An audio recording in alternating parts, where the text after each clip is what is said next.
O Senhor esteja convosco. Ele está no meio de nós. Proclamação do Evangelho de Jesus Cristo, segundo Mateus. Glória a vós, Senhor. Naquele tempo, Jesus deixou as multidões e foi para casa.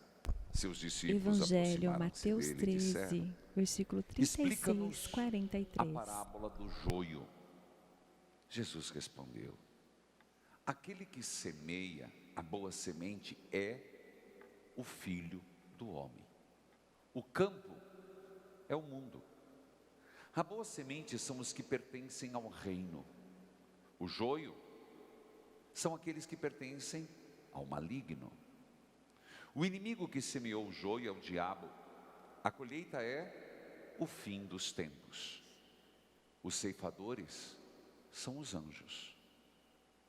Como o joio é recolhido e queimado ao fogo, assim também acontecerá no fim dos tempos.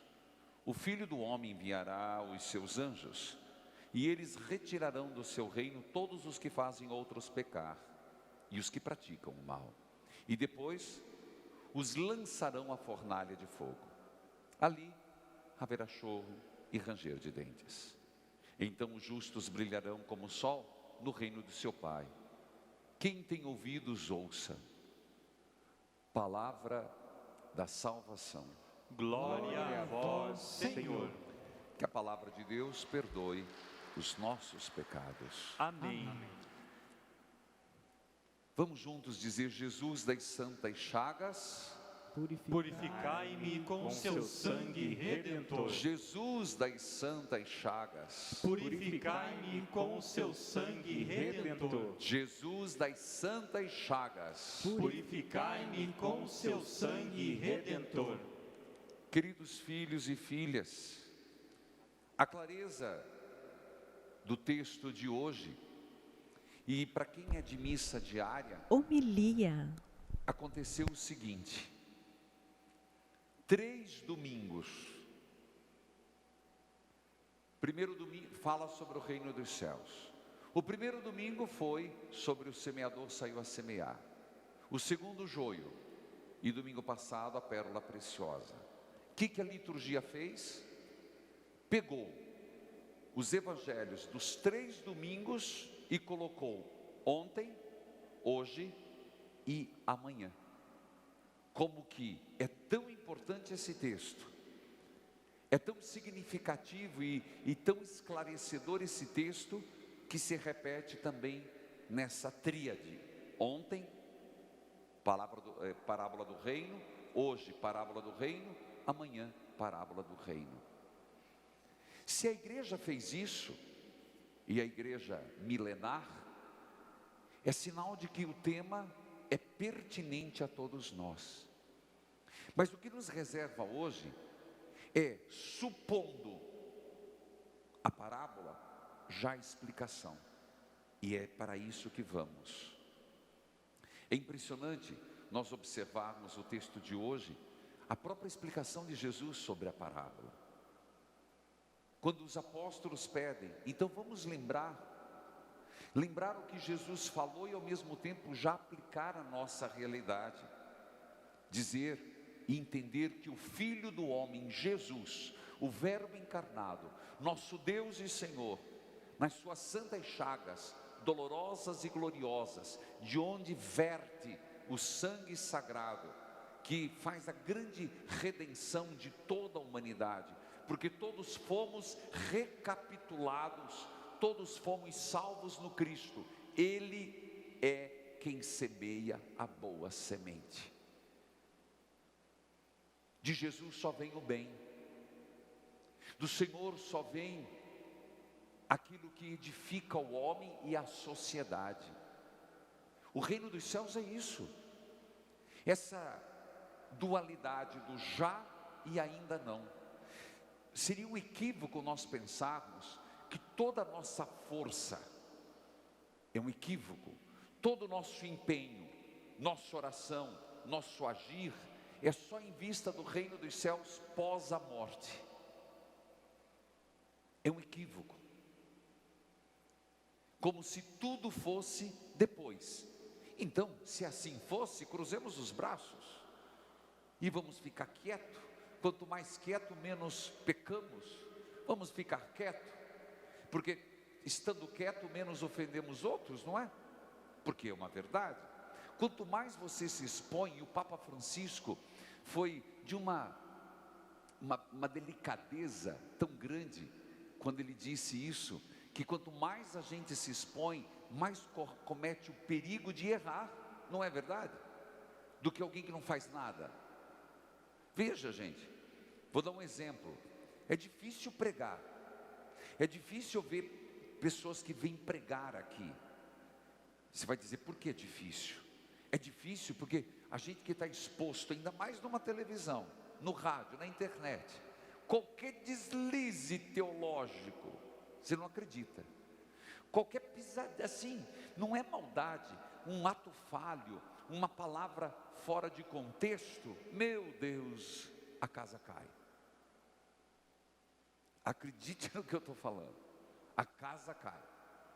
Dentro da igreja, fora da igreja, é um negócio de louco. Assim também na tua vida. Quanto mais você se expõe para o outro, maior a possibilidade de machucar, de ferir, de ajudar. Então, voltando ao contexto, se nós colocássemos o reino dos céus lá, então vamos ficar quietos, cada um na sua, gente, e vamos esperar a morte. Vamos esperar a morte porque o melhor vem depois só. Não, é essa tensão, é essa dialética, mas eu ia falar dialética, mas é isso mesmo, tem outro, é esse já e ainda não. Eu acredito no reino dos céus, mas eu quero antecipar o reino dos céus. Por isso, nós rezamos isso no Pai Nosso: venha a nós o vosso reino. Olha o que nós estamos dizendo: venha, Senhor, o teu reino aqui na terra. E acredite, se o reino de Deus, nós como cristãos, como padres, como leigos, como católicos, conseguíssemos implantar o reino de Deus aqui na terra, não teria fome, não teria miséria, não teria injustiça, não teria violência, não teria intransigência, nós não estaríamos vivendo, não teríamos a destruição da natureza, não teríamos a disparidade social. Acredite nisso. E não estou falando de marxismo, não estou falando de capitalismo, estou falando do reino de Deus, por amor de Deus. Não é ideológico, eu não estou pregando ideologia, eu estou falando do reino de Deus. Mas nós pedimos: venha o teu reino. E acredite, na dimensão escatológica, na dimensão dos últimos tempos, desculpe, eu sempre que falo uma palavra um pouco complicada, eu falo sinônimo. Nessa dimensão da volta do Senhor Jesus, existe uma verdade: quanto mais nós vivermos o reino, mais cedo é o retorno do Senhor. Então, partindo desse princípio, o Senhor querendo falar do reino, então, se é o já e ainda não, então tem motivo para eu descruzar os braços, tem motivo estarmos evangelizando, tem motivo nós sermos pessoas boas no mundo, na sociedade, tem motivo de nós colocarmos pequenas sementes de mostarda na honestidade, de sermos íntegros, porque você sendo íntegro, você sendo honesto, você sendo uma pessoa de Deus, você traz um pouco de Deus para o mundo. Antecipamos o reino dos céus. Compreende isso? Porque poderia acontecer de um erro, acharmos que é tudo para lá. Não, tenho certeza do que me espera, mas eu quero antecipar esse reino aqui na terra. Filhos, e o Senhor, o Filho do homem, põe em boas sementes. O mundo, Deus não deixa de lançar as sementes na palavra. Deus não deixa, o Filho do homem, Jesus, não deixa de lançar na sua presença, na nossa vida, na Eucaristia, na palavra. E eu diria, regar com o seu sangue, fecundar com o seu espírito. Isso tem que ser para mim e para você entusiasmante. Isso tem que nos entusiasmar. Então por isso eu me torno obreiro do Senhor, vou usar a palavra. Isso me torna trabalhador do Senhor, isso me torna servil do Senhor, isso me torna discípulo de Jesus. Porque se Ele tem a semente, eu quero no dia a dia estar com uma enxada, uma plantadeira, tentando plantar, onde eu puder, aquilo que provém do Senhor. E é isso que nós temos que fazer. E nas situações onde o inimigo se manifesta, aí nós somos chamados a plantar a luz. Não é fugir. Nós não somos covardes. Nós não podemos nos acovardar, mesmo com o perigo de às vezes, fazendo de tudo, sermos frágeis. Mas lembrar que graças a Deus a semente não fui eu que produzi, não é sua. Isso dá uma paz tão grande, não dá? Você perceber que a semente não é tua, que a semente não te pertence, que ela é em ato, em potência, pela graça de Deus, tudo que pode dar certo. O Filho do Homem semeia a boa semente. Então, meus irmãos, a gente não pode se esquivar, não. Depois vem o joio, são aqueles que pertencem ao maligno. Você sabe qual a diferença do trigo e do joio? É algo muito sutil. O trigo é igualzinho o joio, no caule, nas folhas, na espiga. Só que o trigo, ele tem grão. O joio, só palha, não tem nada. Ele não vai ter semente. Isso tem tudo a ver. O joio é exatamente aquilo que é vazio, é o inimigo. Então, meus irmãos, às vezes nós podemos nos iludir. E olha, que a liturgia nos chamou atenção esses dias, né? Sobre as bijuterias da vida, quem acompanhou? Sobre a pérola preciosa, e a gente ficar ali fascinado pelas bijuterias, made in falsification. E a vida faz isso, ela fascina. Hoje, de novo, e eu diria que Deus não nos autoriza, a parábola nos permite, não quer. Nós não somos autorizados a separar o joio do trigo do mundo. Você escutou o que eu falei? Eu não sou, você não é. Não podemos. Não somos autorizados a isso. Isso cabe ao Senhor da Messe e aos anjos no juízo final. No juízo particular e final. Mas isso eu falo nas segundas-feiras. Vocês vão comigo aprendendo a fazer a sua agenda, porque não vou falar tudo no mesmo dia. Mas os anjos, no juízo particular, no juízo final, são os ceifeiros. Concordo com você, não podemos ser juiz de nada. Deus cabe o juízo. No entanto, nós podemos ser jardineiros dos nossos jardins. Isso nós podemos. Nós podemos ser jardineiros de nós mesmos, tirando tiririca, tirando guaxumba, tirando as coisas que vão crescendo e que, se a gente olhar, a gente percebe. Gente, todos nós percebemos. E aí que entra o Espírito Santo, viver sob o impulso do Espírito e perceber que eu, você, e não importa se é padre, se é bispo, não importa, que o inimigo vem plantar o joio. E nós devíamos sempre olhar o que é que está crescendo dentro de mim. Não sei se você percebe. De repente perceber, está crescendo dentro de mim algo que eu estou me voltando demais para a vida do mundo. Eu percebo que eu estou muito focado nas coisas do mundo. Eu não estou dizendo que a gente vai percebendo. Você entende o que eu estou falando? Sim ou não? Com a máscara eu não consigo perceber, sim ou não? Estou falando português? A gente percebe isso? Percebe, é só se olhar, que de repente a gente está se voltando demais, assim, as coisas mais do mundo, está se voltando demais só para o lado afetivo, sexual, genital. Às vezes a gente se percebe que está ficando muito egoísta.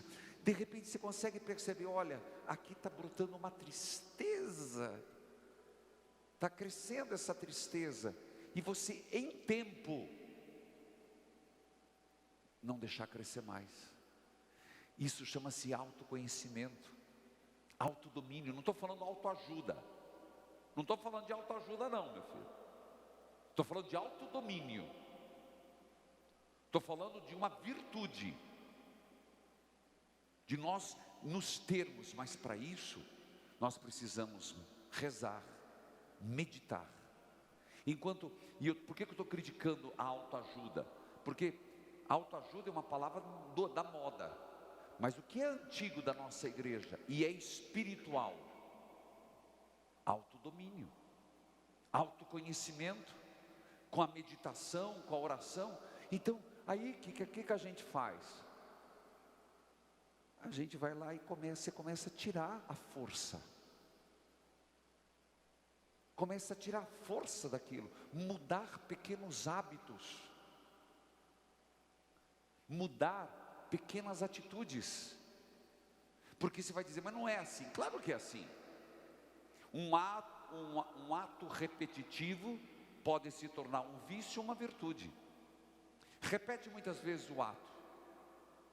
Se é mal, vício. Se é bom, virtude. Ora, está dentro de nós.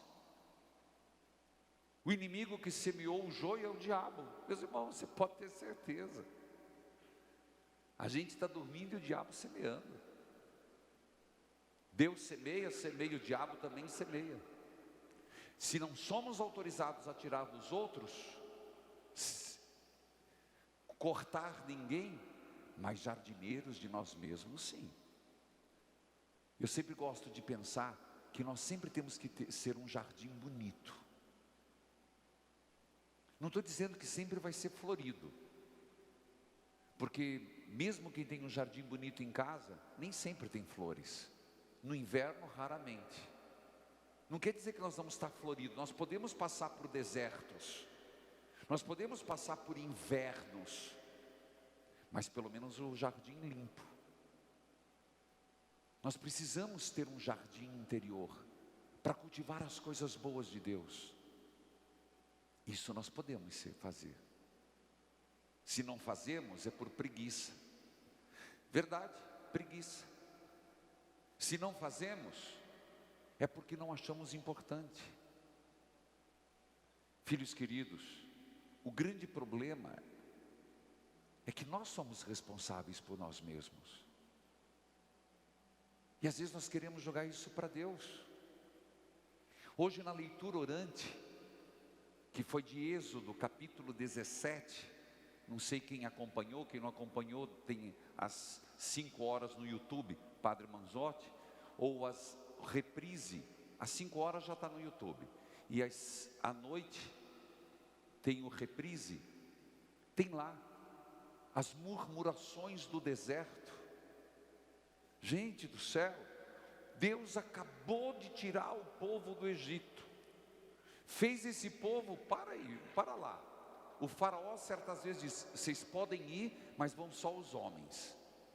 Moisés disse, não, só os homens não, os homens e as mulheres. O faraó disse, não, aí que começou a vir as pragas. Os homens e as mulheres sim, mas os animais não. Não, os homens, as mulheres e os animais. O faraó disse, então tá, os homens, não, mas nós queremos também os homens, as mulheres, os animais e os filhos. O faraó, tá bom, os homens, as mulheres, mas nós queremos também as joias. Eita, Deus deu tudo. Mal saíram, mal passaram pelo Mar Vermelho,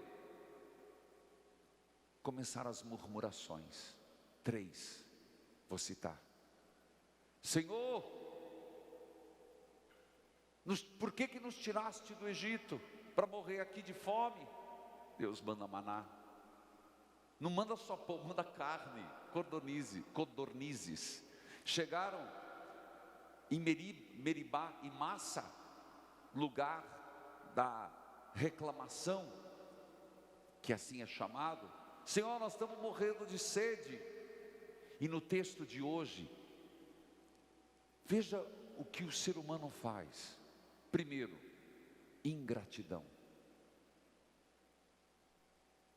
Por que nos tiraste do Egito? Murmuração. Murmuração não é de Deus. Murmuração não é de quem está seguindo o Senhor. E depois, ingratidão, murmuração e descrença. Não é só o povo do Egito que sofreu isso, nós estamos sofrendo isso. Por muito pouco murmuramos contra Deus, por muito pouco nos revoltamos contra Deus, somos ingratos a Deus, por muito pouco nós não temos crença em Deus. Ora, isso não é um joio? Isso não é papel do diabo? Não é isso que o inimigo quer?